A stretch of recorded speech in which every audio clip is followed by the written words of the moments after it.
Steph Curry joins us. Do you guys want more media coverage, or are you fine with less media coverage? I think we're fine with less. I mean, we like to.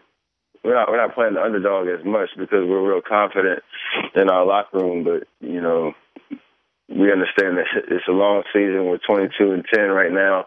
That's pretty good to start off the season. As long as we keep that going, we'll get our shine in due time when it really matters down the stretch. What do you know about your head coach's playing career, Mark Jackson? He played with my dad for, I think, a year and a half in Toronto, which is kind of crazy, yeah. So if you think about that, I was like 11 or 12 at the time. But I remember, it was back to the basket game, back to point guards down from half court.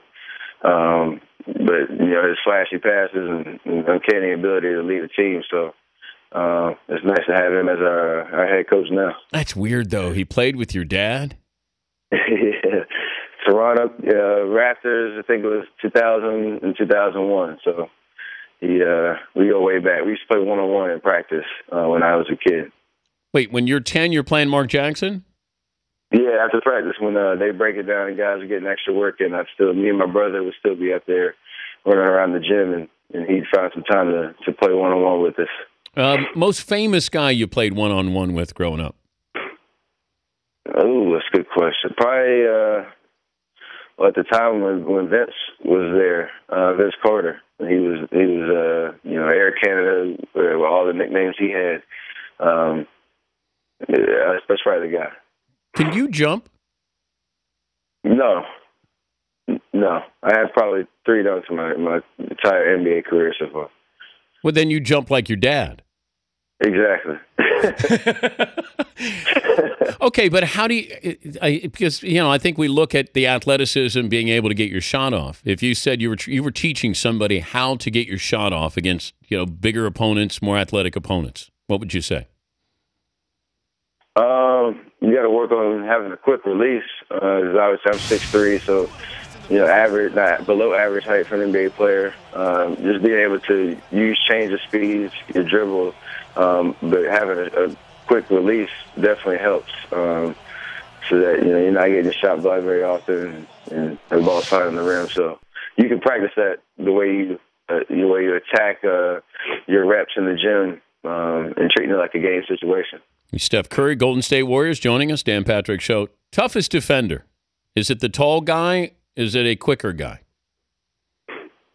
For me, it's the taller guy that's also decently quick, who can try to stay in front of you, but use his length, try to meet you at the top of your jump shot. Who would that be? I mean, pick your 2 guard in the league. When myself and Jarrett Jack have been playing significant minutes this year, most of the time they put a 2 on me to try to disrupt my timing a little bit. Tony Allen, a guy like that, has played significant minutes against me. So, and he's set a reputation as one being a great defender. So, he guarded Chris Paul a lot in the playoffs last year. So he definitely has a lot of experience. Now, you had good numbers last night against Chris Paul. You went 31-8-6.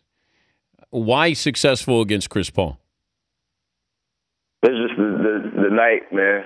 We were rested. They were coming off a back-to-back, and we were ready to go. Playing at home, having to take care of business, and my job is just to be aggressive and attack. And I had a big first half, but other guys were stepping up and taking some shots and taking a lot of the reps for us as the game went on. So just trying to be aggressive, man. Me and Chris have a history from him mentoring me during my summer before my rookie year. But I don't get up for him more than I do anybody else. It's just a night-to-night kind of thing. Who goes further, Golden State Warriors or your brother's Duke Blue Devils? You mean calendar-wise, who plays longer? No. Deeper into postseason. Oh, that's a good question. I think Duke's got championship caliber quality right now, so I like to think that we're close to that, and I'll go with Duke just because they they got a championship. They're playing at a championship level right now. We're aspiring to get there, but we got a lot of work to do. Rank the California NBA teams. Well, I mean, the Clippers have been playing well. They obviously just came off an 17-game winning streak. So it would be kind of foolish of me not to pick them right now, but we're close right behind them, man. We're chasing them until our record passes them. You got to give them the edge. Are you better than the Lakers? They've beaten us twice. So I can't say we are. We have a better record and we're playing more consistent basketball. But we have to beat them the last 2 games of the year when we play them to take that. You get, the difference with this Laker team, Kobe says they're old and slow. I mean, you look at the average age of their players. I mean, when you go through a course of 82 games, you got to be fresh. I'm sure they'll figure out a way to pick up their energy. It's probably good that Kobe pointed that out, but I mean, there's a risk you take with bringing in your guys that are further in their career. They're smart, they're savvy players, but over the course of 82, it's going to show its head every once in a while. But they're still Hall of Fame players that will be able to figure it out. But you look at what he's doing at his age, and you know what it's like to be a scorer every single night. But to do that at that level in the NBA, explain that to us.